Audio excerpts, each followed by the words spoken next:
ಉಡಾಯಿಸೋ ಖಾರ ಬಣ್ಣ ರುಚಿಯನ್ನು ನೀಡುತ್ತದೆ. ಮೆಣಸಿನ ಪುಡಿ ಚಿಂದಿ ಉಡಾಯಿಸೋ ಖಾರ ಬಣ್ಣ ರುಚಿ. ಅದಕ್ಕೆ ನಾನು ಮುಖ್ಯಮಂತ್ರಿಗಳಿಗೆ ಆಗ್ರಹಿಸ್ತೇನೆ, ಮುಖ್ಯಮಂತ್ರಿಗಳೇ, ಕೋಟ್ಯಾಂತರ ಜನರ ಭಕ್ತರ ಮನಸ್ಸಿಗೆ ಘಾಸಿ ಆಗುವ ರೀತಿಯಲ್ಲಿ ವರ್ತನೆ ಮಾಡಿರೋರ ಮೇಲೆ ಕ್ರಮ ಯಾಕಿಲ್ಲ ನಿಮ್ಮದು? ಯಾಕೆ ನೀವು ಕ್ರಮ ತಗೊಂಡಿಲ್ಲ? ಅವ್ರ ಮೇಲೆ ಕ್ರಮ ತಗೊಳ್ಳಿ, ಅವ್ರ ಮೇಲೆ ಕ್ರಮ ತಗೊಳ್ಬೇಕು. ಮತ್ತು ನಿಮ್ಮ SIT ತನಿಖೆ ಎರಡು ಮುಖವಾಗಿ ನಡೀಬೇಕು.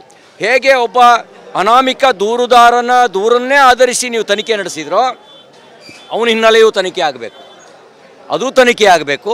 ಅವನ ಹಿಂದ್ಗಡೆ ಇರುವ ಶಕ್ತಿಗಳೇನೋ ಅನ್ನೋ ತನಿಖೆ ಆಗಬೇಕು. ಈಗ ಇಷ್ಟೆಲ್ಲ ಧರ್ಮಸ್ಥಳದಲ್ಲಿ ನೀವು ಗುಂಡಿ ಅವನು ಹೇಳಿದ ಕಡೆಲ್ಲ ಗುಂಡಿ ತೋಡಿರಲ್ಲ, 18 ಅಡಿ 20 ಅಡಿ ಎಲ್ಲ ತೋಡಿದ್ರಲ್ಲ, ಏನು ಸಿಕ್ತು ನಿಮಗೆ? ಇದು ಇಷ್ಟಾದ್ಮೇಲೂ ನಿಮಗೆ ಇದು ಕಪೋಲ ಕಲ್ಪಿತ ಅಂತ ಅನಿಸಿಲ್ವಾ? ಇದು ಷಡ್ಯಂತ್ರದ ಭಾಗ ಅಂತ ಅನಿಸಿಲ್ವಾ? ಹಾಗಿದ್ರೆ ಷಡ್ಯಂತ್ರದ ಭಾಗ ಅಂತ ಅನಿಸಿದರೆ ಈ ಷಡ್ಯಂತ್ರ ನಡೆಸಿದವರ ಮೂಲ ಪತ್ತೆ ಹಚ್ಚಿ ಅವರಿಗೆ ಶಿಕ್ಷೆ ಆಗಬೇಕು. ಅವರಿಗೆ ಶಿಕ್ಷೆ ಆದಾಗ ಮಾತ್ರ ಧರ್ಮಸ್ಥಳದ ಭಕ್ತರಿಗೆ ಸಮಾಧಾನ ಆಗುತ್ತೆ. ಅದಕ್ಕೆ ನಾನು ಆಗ್ರಹಿಸ್ತೇನೆ, ಮಾನ್ಯ ಮುಖ್ಯಮಂತ್ರಿಗಳೇ, ನಿಮಗೆ ಸಂವಿಧಾನದ ಮೇಲೆ ನಂಬಿಕೆ ಇದ್ದರೆ, ನಿಮಗೆ ಧರ್ಮಸ್ಥಳದ ಬಗ್ಗೆ ಗೌರವ ಇರೋದಾದರೆ, ಧರ್ಮಸ್ಥಳದ ಭಕ್ತರ ಭಾವನೆಗಳನ್ನು ಗೌರವಿಸೋದಾದರೆ ಈ ಹಿನ್ನೆಲೆಯ ತನಿಖೆ ಆಗಬೇಕು. ಅದಕ್ಕೆ ಯಾವಾಗ SIT ತನಿಖೆ ಮಾಡ್ತೀರಿ? ಯಾರೋ ಹೇಳಿದ್ರು ಅಂತ SIT ತನಿಖೆ ಮಾಡಿದ್ರಿ ನೀವು, ಸಂತೋಷ ಮಾಡಿ. ನಮಗೂ ಪುಟಕ್ಕಿಟ್ಟ ಚಿನ್ನದಂತೆ ಧರ್ಮಸ್ಥಳ ಹೊರಗೆ ಬರುತ್ತೆ ಅನ್ನೋಂಥ ವಿಶ್ವಾಸ ಇತ್ತು. ಪುಟಕ್ಕಿಟ್ಟ ಚಿನ್ನದಂತೆ ಹೊರಗೆ ಬರುತ್ತೆ ಆ ವಿಶ್ವಾಸ ಇದೆ.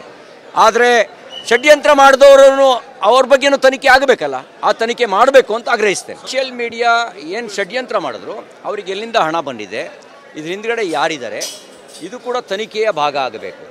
ತನಿಖೆ ಈಗ ಅವ್ರು ಹೇಳಿದ್ದಕ್ಕೆ ಕಂಡಲ್ಲೆಲ್ಲ ಆಗಿದ್ರಲ್ಲ, 17-18 ಕಡೆ ಆಗಿದ್ರಲ್ಲ, ಇನ್ನು 20 ಕಡೆ ಆಗಿರಿ, ನಮಗೇನು ದುಃಖ ಇಲ್ಲ. ನಿಮ್ಮ ಹಣ ಖರ್ಚಾಗುತ್ತೆ, ನಿಮ್ಮ ಸಮಯ ವ್ಯರ್ಥ ಆಗುತ್ತೆ. ಆದರೆ ಆರೋಪ ಮಾಡಿದ್ರಲ್ಲ, ಆರೋಪದ ಹಿನ್ನೆಲೆ ಏನು, ಅವ್ರಿಗೆ ಎಲ್ಲಿಂದ ಹಣ ಸರಬರಾಜಾಯಿತು, ಯಾರ್ಯಾರಿಗೆ ಟಾರ್ಗೆಟ್ ಕೊಟ್ಟರು, ಎಷ್ಟು ವ್ಯವಸ್ಥಿತ ಪ್ಲಾನ್ ಮಾಡಿದ್ದಾರೆ, ಈ ಪ್ಲಾನ್ ಎಲ್ಲಾಯಿತು ಅನ್ನುವ ಅನುಮಾನ ಭಾಳ ದಟ್ಟವಾಗಿದೆ. ವಿದೇಶದಿಂದಲೂ ಹಣ ಬಂದಿದೆ ಅಂತಕ್ಕಂಥ ಅನುಮಾನ ಇದೆ. ಮತಾಂತರದ ಮಾಫಿಯಾ ಇದ್ರ ಹಿಂದ್ಗಡೆ ಇದೆ ಅಂತಕ್ಕಂಥ ಒಂದು ಅನುಮಾನ ಇದೆ. ಈ ಎಲ್ಲ ಅರ್ಬನ್ ನಕ್ಸಲರು ಇದರ ಸ್ಟ್ರಾಟಜಿಯನ್ನು ರೂಪಿಸಿದ್ದಾರೆ ಅಂತಕ್ಕಂಥ ಅನುಮಾನ ಇದೆ.